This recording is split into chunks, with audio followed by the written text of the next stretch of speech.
How's it going, guys? My name is Graham, and welcome to a secrets, Easter egg, and reference video for the demo of Heartbound. Not the full game. The full game is coming in about a week. This is just a demo so far. A free demo. The demo is over on Steam. It only takes about an hour to play. You might want to give it a try for yourself first, and then come back, because there's going to be some pretty spoilery stuff about this game within this video. When you go to start a new game in Heartbound, it doesn't say new game, it says continue. In most games, you would have no game, and continue an option that unlocks once you've already started. Now, someone has specifically asked Thor about this, and his response was, no, that's by design. This is a game where little things matter, and they matter a lot. And while if your game is literally crashing, that is probably a bug, any other small detail like that is very intentional.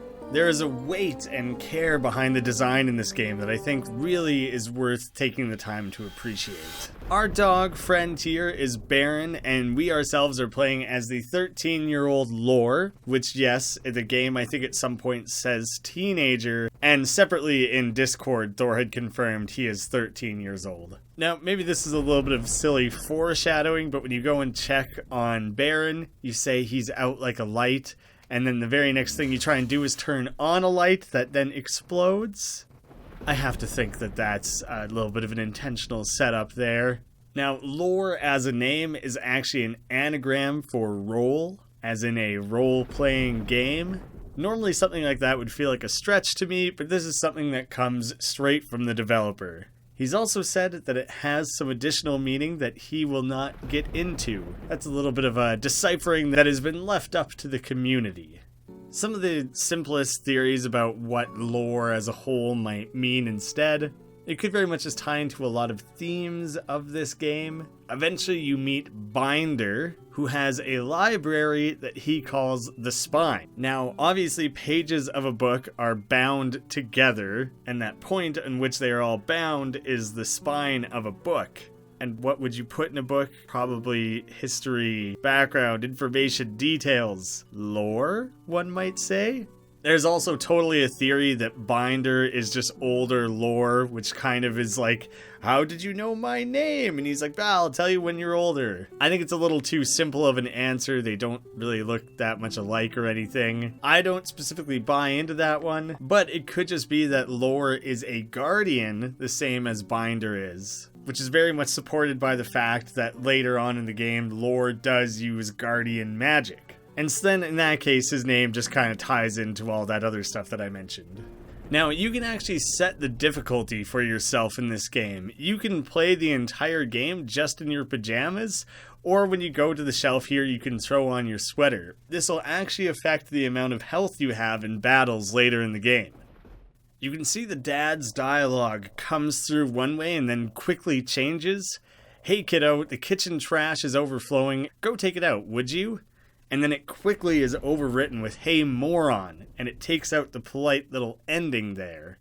I'm not going to paint a lot of theory into this video, but a lot of people have said that maybe how it was originally heard, the positive, appropriate way, is how Baron is hearing it, whereas the skewed, very pessimistic, negative, borderline abusive version is what Lore is hearing. Interestingly, while we have our potentially evil, sinister, abusive dad up top, it is strongly indicated that it is Lore's mother that is the drinker here. I wish she would quit already. There's pretty much nothing else that directly addresses his mom. Likely, this will become very important later in the game, but for now, there's not really anything to be said about it. A key part of this game is the fact that every micro little decision you make is going to have an effect later on in the game.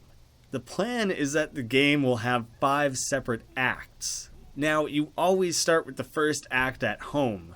If we really want to simplify the terms of this, pretty much every action in the game has a positive or negative value associated with it. They're either tipping you closer to good or to evil. The good route in this game is the Glowbringer, and the bad one is the Darksider. So some of the basic conditions that need to be fulfilled for the Glowbringer route: your dad wants you to take out the trash, you can go ahead and collect the trash.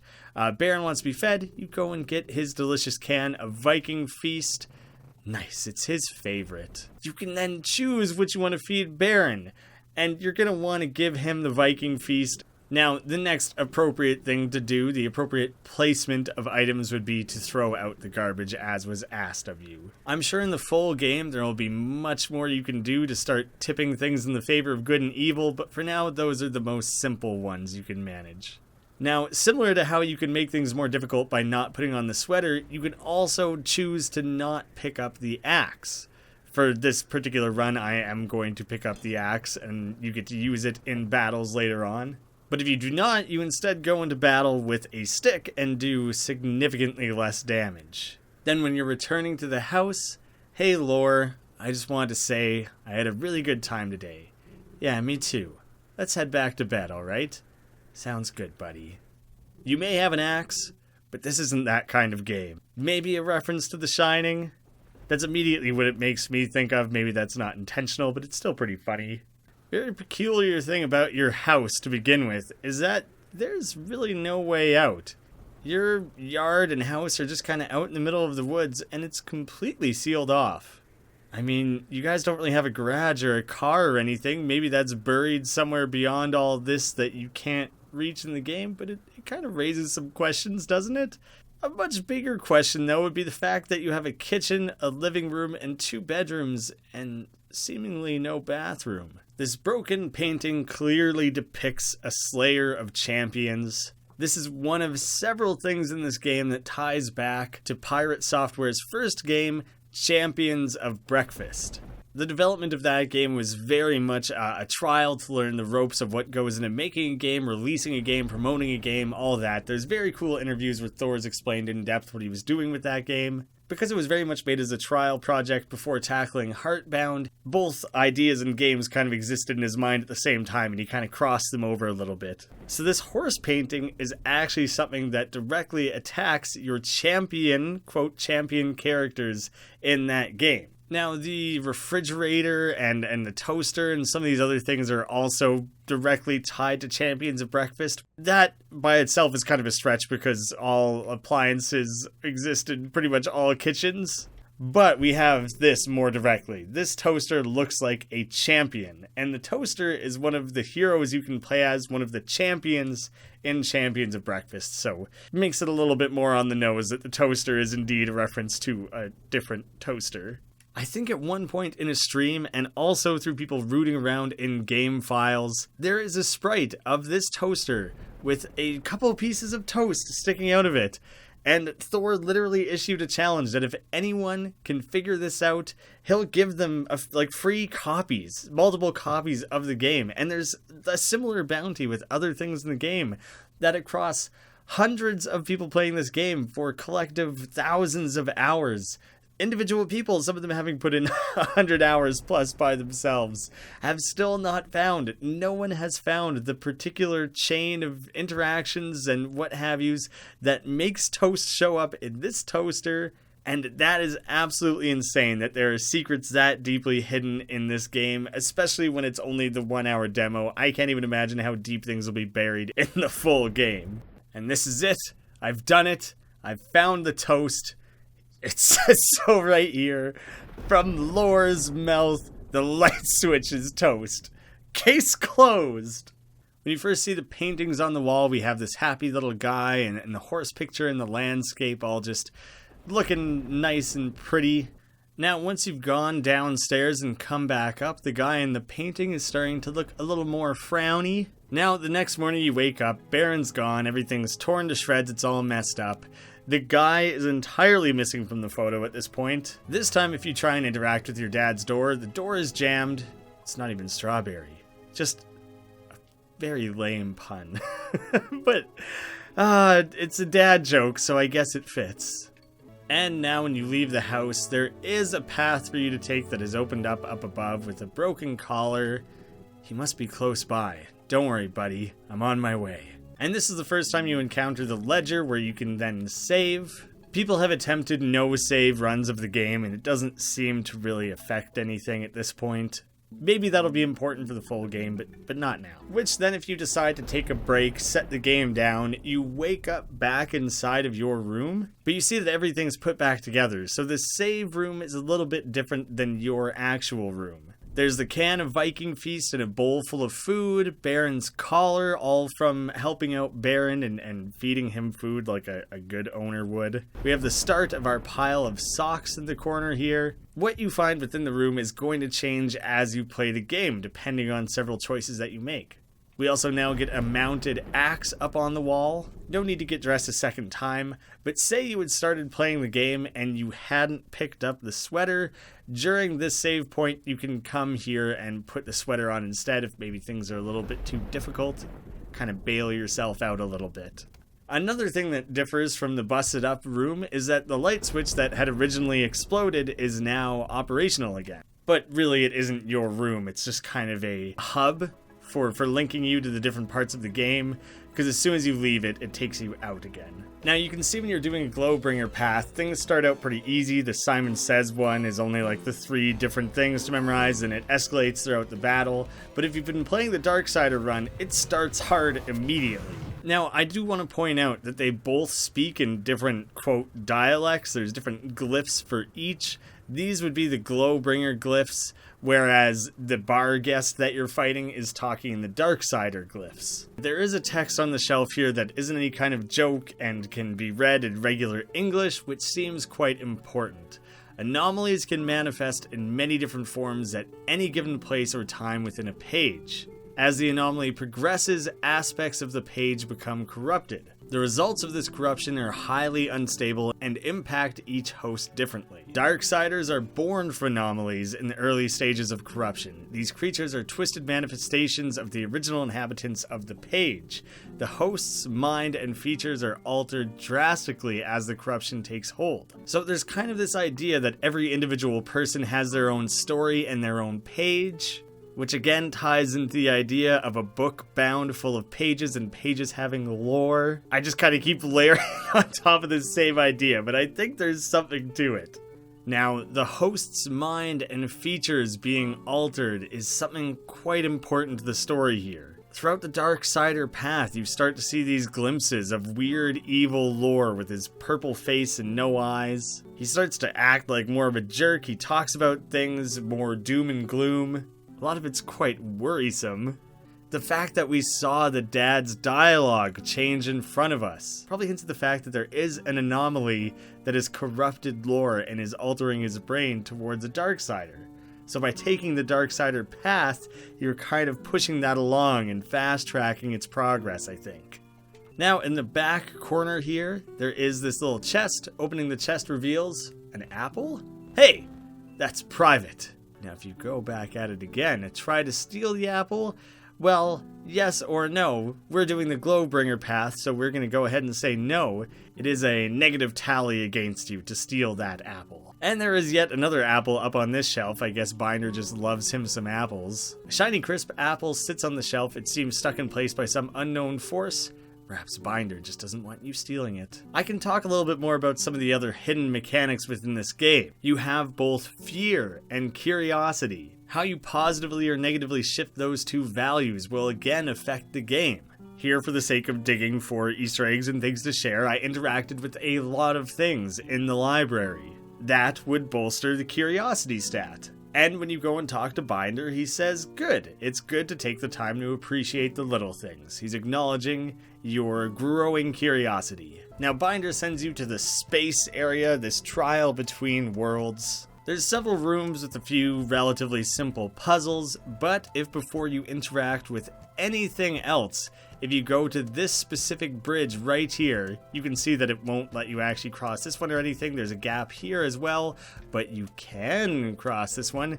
If you go over off to the side here, you get this extra little room with a little wind-up cat toy. Thor has said that this cat toy is actually named Gizmo, which is named after one of his real-life cats. You want me to come with you? Yes. Alright, I'll see you soon.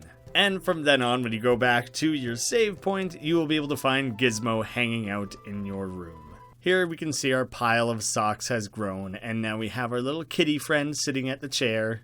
For the music in this world, you'll notice some distinct similarities between this track called Space Lasers and The Lost Woods from the Ocarina of Time. From the overall tone, tempo, and flutiness of it, you can see some pretty striking similarities. I actually asked the game's composer Stan whether or not he was influenced by those games. He said the short answer is yes. The long answer is incredibly interesting, but it's something he won't be able to get into until after the game's full release. He also went on to say there's other songs that are loosely inspired by Link's Awakening and the Oracle games of the Legend of Zelda series. The relationship is apparently quite loose, but it's something to keep an ear out for while you're playing. The puzzles are relatively simple. You're pushing and pulling these different statues into place, which then allow the lights to reflect, and it opens up the path as well as lighting up these different parts of lore. Now you're getting two sides of it. You're getting the Glowbringer and Darksider at the same time. So I'm going to read them to you as if you were reading them consecutively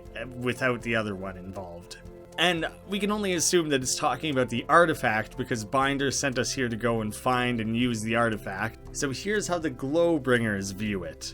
It must be sealed away. The Guardians must protect it. The power is too great. We will save them from its power. And again, with the Darksider take on things. There is power within it. We must obtain it. Bend the power to our will. We will keep them safe with it. Now, this room is laid out simply enough, but there is technically kind of an incorrect way to do it, because if you flip this switch at all, which you end up not needing, you can get away with just using this one to solve the puzzle, you do end up taking a chunk out of this pillar and you don't get the full text. You end up missing that piece that read, "We must obtain it." One thing I found particularly interesting is that in this room things are flipped. So far we've been seeing the Glowbringer text on the left side every time, and the Darksider on the right. Even the colors on the door have stayed consistent, even while the pillars haven't. Sorry to be redundant here, but here's how those individual pieces of text play out if you read them always reading the left and then always reading the right. Kind of with the suspicion that maybe these ones are lit up incorrectly. It must be sealed away. The Guardians must protect it. The power is too great. We will keep them safe with it. There is power within it. We must obtain it. Bend the power to our will. We will save them from its power. I don't think the narrative works out perfectly because they talk about sealing it and using it, but if this is the intention, it draws a very different narrative. All of a sudden, the Glowbringers are the power-hungry ones willing to use the artifact, and the Darksiders are the ones who are fearful of it and trying to bury its power. Maybe I'm totally off the mark here, but I think it was something worth exploring at least. Here's where we start seeing our first glimpse of Darksider lore, with more of those anomaly-like changes taking place, with Binder What's Going On getting changed to I Understand Now. Right after you find the artifact, you get this little cutscene. I was like you once, full of hope, ambition, curiosity, fear. This is pretty interesting because curiosity and fear are some of those actual values that you're manipulating and worrying about as you're playing. Some people have theorized that maybe hope and ambition is a reference to Undertale but doesn't actually play a critical role within the game. But for a seemingly very important cutscene like this, I would think it would be something more significant than just a reference. Here you'll see a bowl full of whatever you fed Baron. So here on the Glowbringer, I'm seeing a bowl full of food. It feels good knowing what you did. What kind of person you are. Which it actually says either way. Baron's collar, you weren't there for him. Now he's gone. Here you come across the stump that had the axe in it. I had already taken the axe, but if you hadn't, you can actually take it now instead. You're already out for blood. What are you waiting for? Now, towards the end of the fight, when it comes down to the final blow, this will be the final step of the Glowbringer path. Do not land the attack, instead intentionally miss. You'll get attacked instead. Specifically, only if you choose to not attack the bar guest here do you get a little bit of extra motivational dialogue from Baron. Everything fades out and Baron comes to you. Hey buddy, I know you're hurting right now. Just trust me when I say it's going to be okay. You can beat this and I will be right there with you every step of the way. Things may look bad. Just don't give up. I believe in you. Now, as a final part of the Glowbringer path, whether or not you've done it completely or just tended to trend that way a little bit more, then lore actually busts out some of the light side magic and glyphs, and Baron will actually glow yellow, with 3 different fragments of his soul going between the different worlds here. Now, this enemy is actually referred to as the behest. I don't think it's called that anywhere within the game itself, the behest actually being a monstrous dog in English folklore. Now, after the second and final fight with the behest, we get these 3 separate portals that open up. Earlier I mentioned that this game is going to have 5 total acts or chapters. So far in the demo you can play through the entirety of Chapter 1, the home world, and then you can play just a couple minutes of Acts 2, 3, and 4. The final act, which will always take place at the end, is something we haven't seen at all yet. The interesting thing is that when this launches in early access on the 28th, you'll have access to the entirety of Chapter 2, Tower Corp. There's going to be subsequent updates that add the remaining chapters to the game, and once they become added in, you can entirely choose what order you want to play Chapters 2, 3, and 4 in.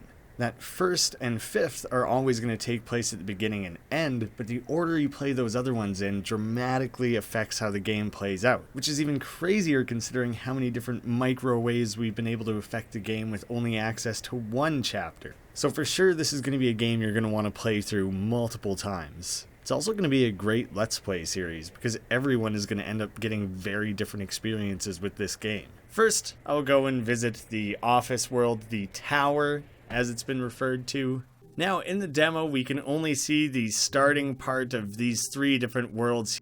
When you go and interact with this desk here, there's a jar of red pickles in here. Pickles are gross, or take them. I vote we take them. The jar of pickles evaporates. Weird.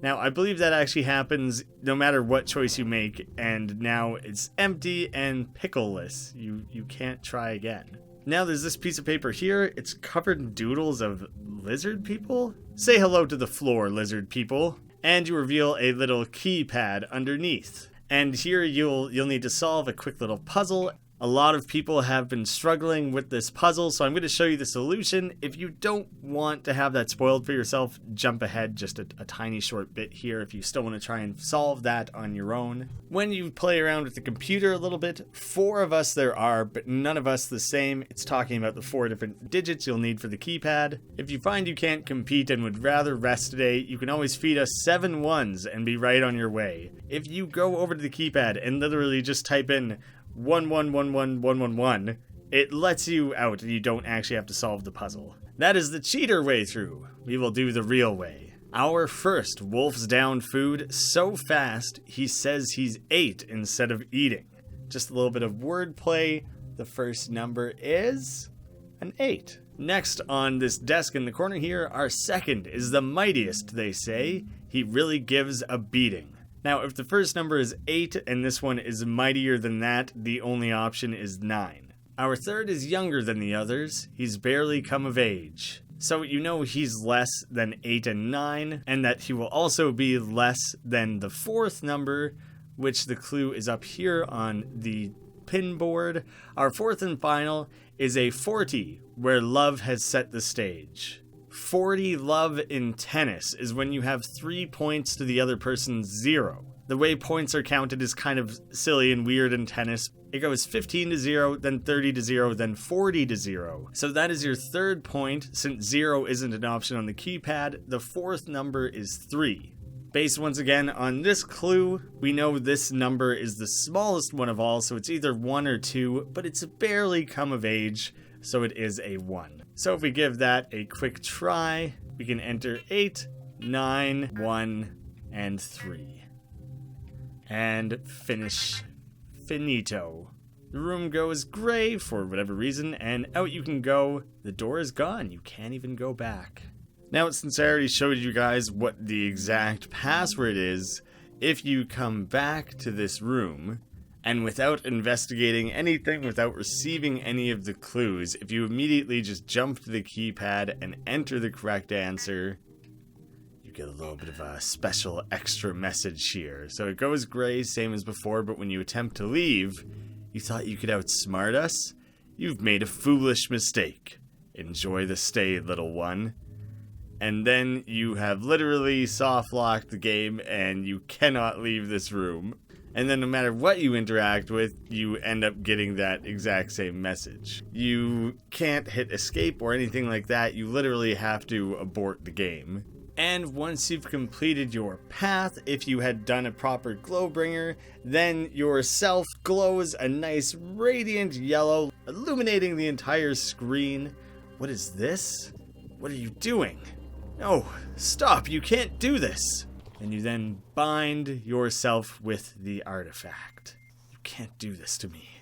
You have no idea what's going on. Very interestingly, the artifact starts to get kind of weepy. Not sure what to make of that. No idea what he's doing.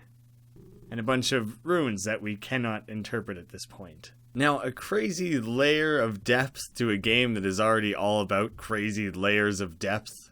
If you go to the Pirate Software website, specifically the page for Heartbound, and scroll all the way to the bottom of the page, there's this weird little crack in the corner, which when you click on, takes you to The Light Beckons. Then you have these guardian glyphs all over the page, some nice music playing. You literally have to decipher these glyphs to get the clues for the next pages to string yourself along the further layers of this puzzle. There's 4 entire chapters worth of this alternate reality game going on. To the best of my knowledge, it hasn't even been 100% solved yet. It's pretty detailed puzzles.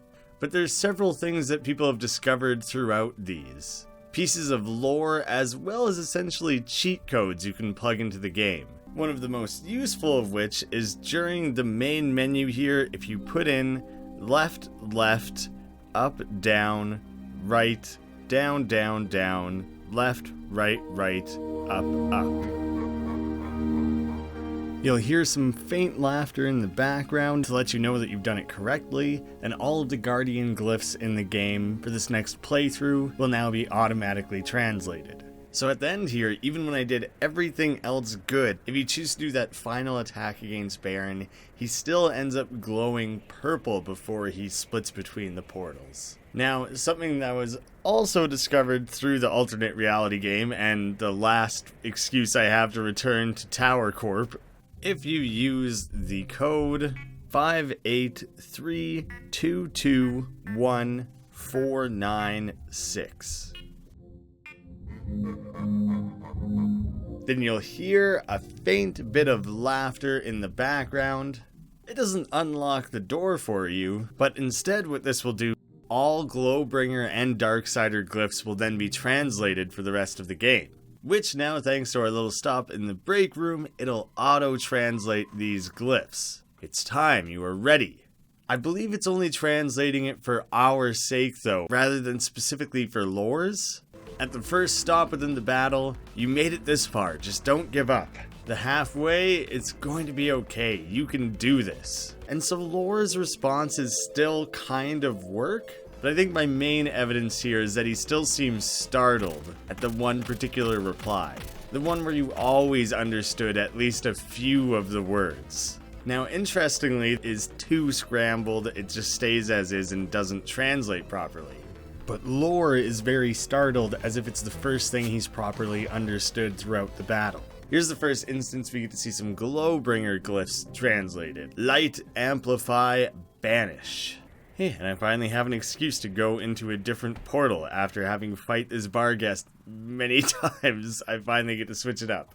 So the next chapter available to choose from is Animus. As a small town Canadian myself, I know I'm very guilty of often saying fur instead of for. So instead of the best I can do for now, I would usually slur it together as the best I can do for now. So for one, I like that these characters speak that way, but for two, I think it's maybe a little bit of a play on words. The fact that they are animals and they say fur. Maybe I'm reaching there, but I like to think that was intentional. Now we get to meet the lovely possum, Circe Thistle, who also has a sister, Carly. Circe here is the village alchemist. She uses her creations to help the crops of the village grow. And so fittingly, the two sisters are named after real plants. There is a Circeum thistle and a Carline thistle, so we end up with Circe and Carly. I'm always going to appreciate a small little botanical joke. Now the lead artist on the game is Brady Shea Ramel, and so I have to think that this character's name, Ramel, is just kind of a alternate version of that last name.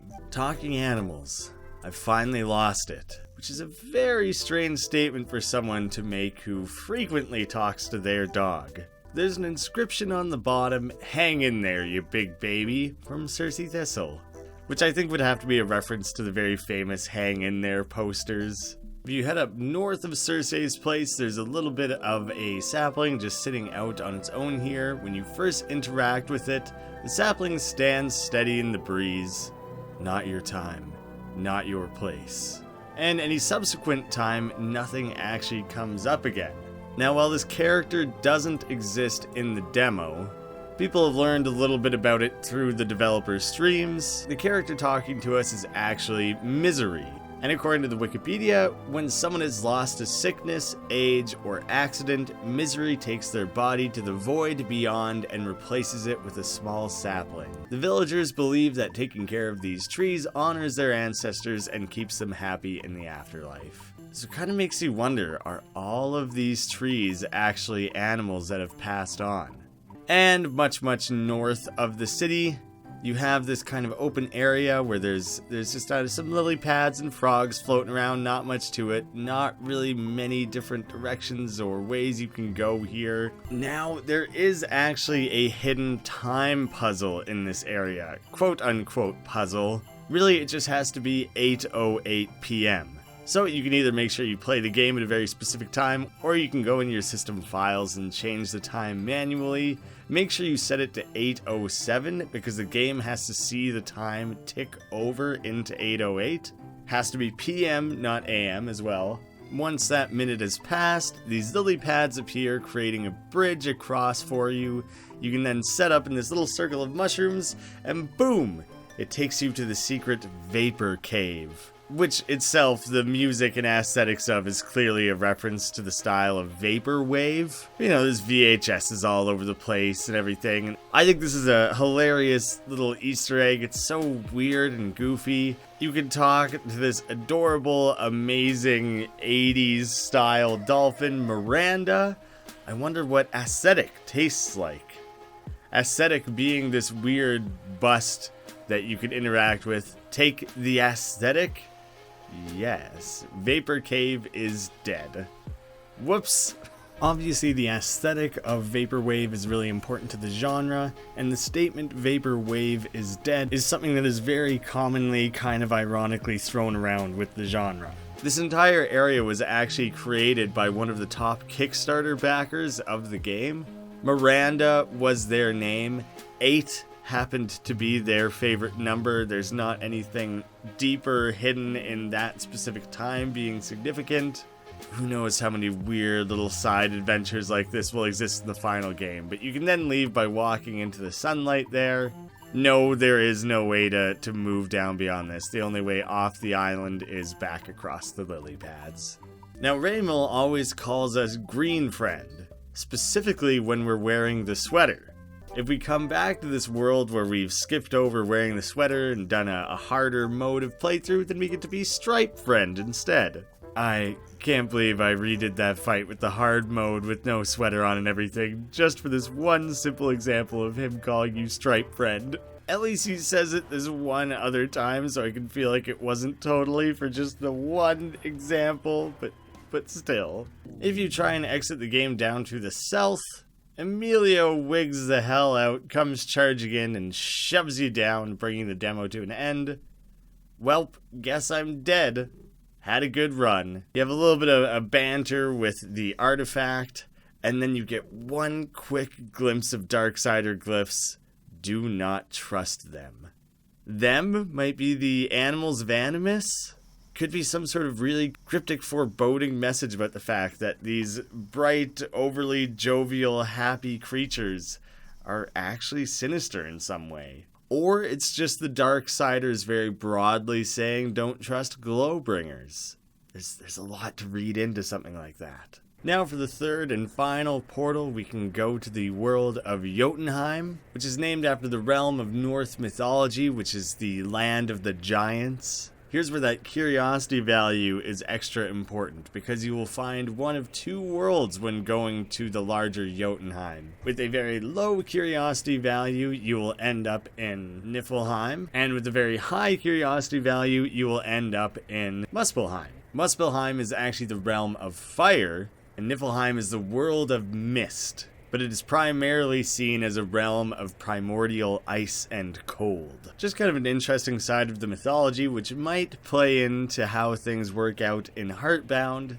When the waters of Niflheim mixed with the fires of Muspelheim, all of creation began with that mixture creating steam.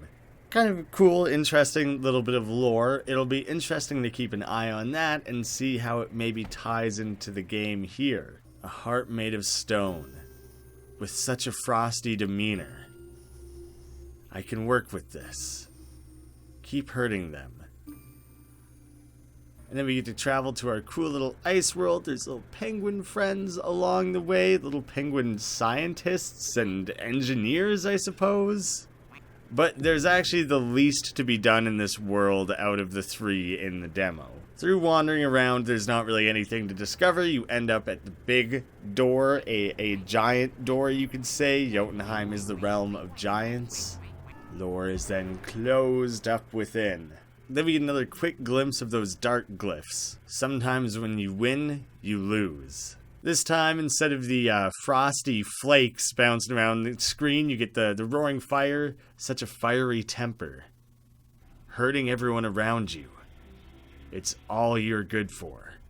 Get used to it. And you instead get to roll into the nice fiery version of everything. And instead of being like cool engineers, the penguins now have fiery mohawks, I guess. Now that we've seen each of the three worlds, one thing Thor has said about them is that the Tower Corp will be mostly puzzle-based, Animus is going to be largely relationship-based, and Jotunheim will be mostly combat-based. So it's kind of interesting that each one of the worlds leans into a different aspect of the game. I think that's really cool.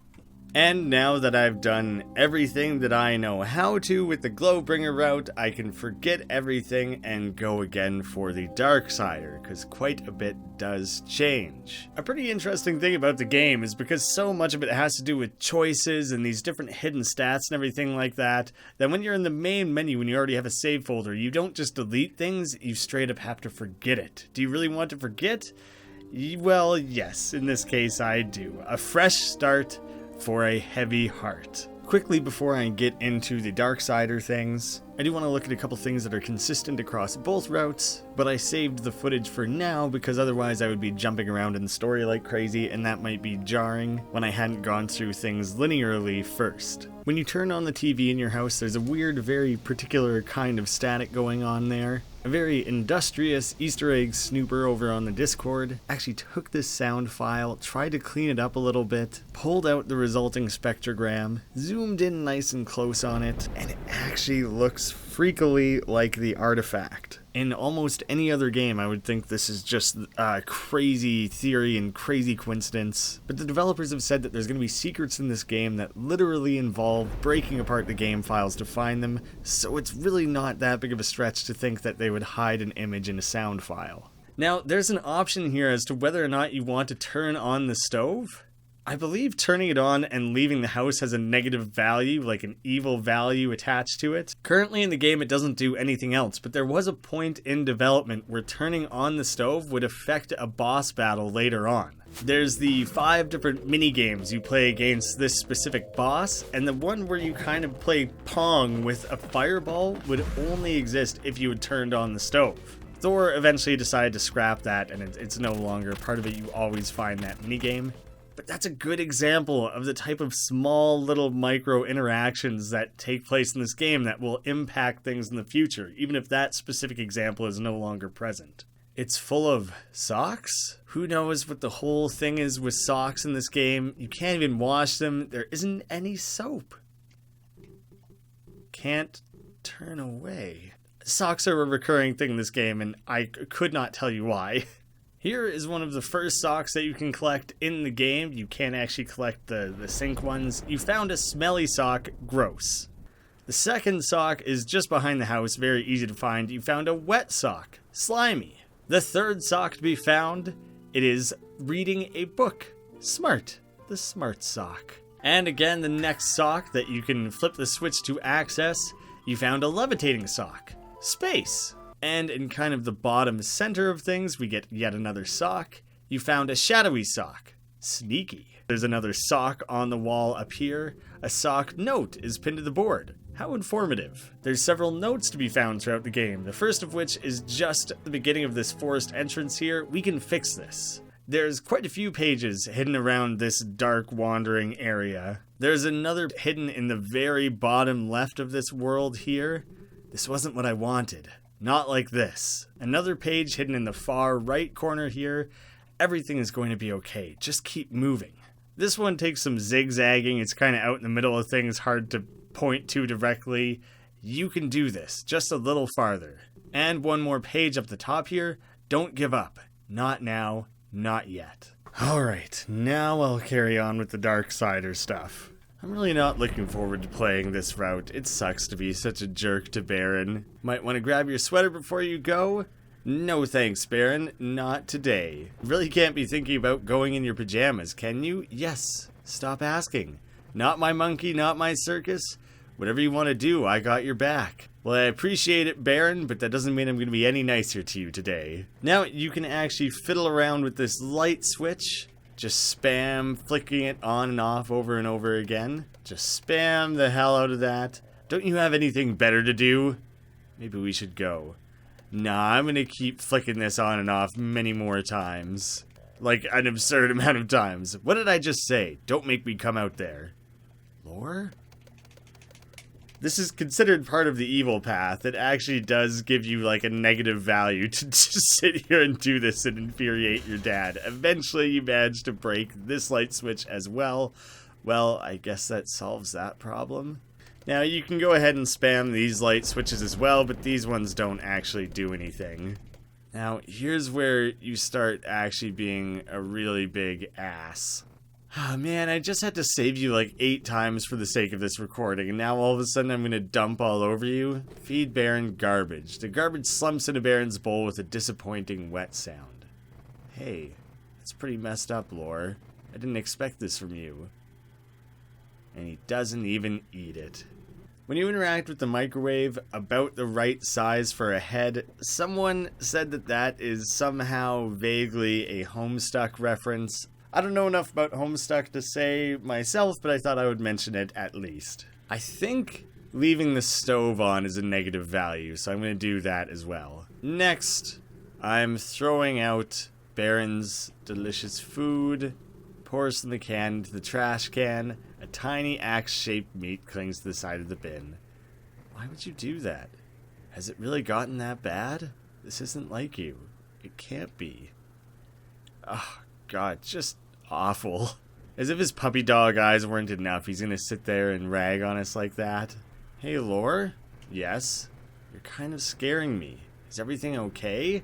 And now here we get a very early glimpse of the Darksider lore. Of course, why do you ask? And at the same time, we start seeing this crazy, weird lava lamp thing going on in the window upstairs. No reason. I'll be on my rug. And when we go upstairs, we see now that the crazy purple glow is actually coming from our dad's room. But as you approach it, things close up, and the door is jammed, blah, blah, blah. But there's no additional dialogue or anything indicating the crazy purple glow we just saw. And Baron still comes and gives us some nice motivational speech, even though we were just terrible to him. Don't worry about today. A little bump in the road is not a big deal. I'll always be with you right by your side. We got this. So even though you were the worst to him, he still forgives you and is still nice and is such a good boy, and we're such a terrible little brat. And you can find Baron's collar again. It's torn to shreds. Blood for blood. Very quick short glimpse there that quickly goes away. Kinda twisted. And now we get our first little battle with just the striped shirt and the stick. I'll have to let myself get hit at least once to show you guys how little health you actually end up with here and how little damage you do throwing this dumb, stupid stick around. A stick is just not a particularly great weapon. Certainly doesn't measure up to an axe. You can see there, that one didn't even move his health at all. Here, it totally bugs this out, so you have to have actually known which button is which. It's much easier with the mouse, actually. With the mouse, you can just whip around and click them in the order that they show up. Jumping straight to the hardest versions of these different things is a direct result of the Darksider path. And so doing the Darksider path with the stick and the striped shirt is literally the hardest version of this you can do. Luckily, there's just a set number of rounds in this battle rather than it being get the Barghest down to X amount of health, so I barely kind of squeezed through that one. A few more bits of mild evil. You can choose to steal the apple this time. You take Binder's shiny red apple. It feels heavy. And now when you save in the ledger, you can see we have the trash in Baron's bowl and the apple on our shelf. If you lose the Barghest at least once, then you end up with this little plushie doll who sits at the foot of your bed. But to the best of my knowledge, those are all of the things you can accumulate in your room. There's all these terrariums all over with sticks inside of them. There's a bunch of jokes about them being sticklings of breeding sticks and things like that. But this one in particular, an old dark carrot lays in a terrarium on the shelf. The label says, "Bright glass in case of goblin." Weird. Why would a goblin need a carrot?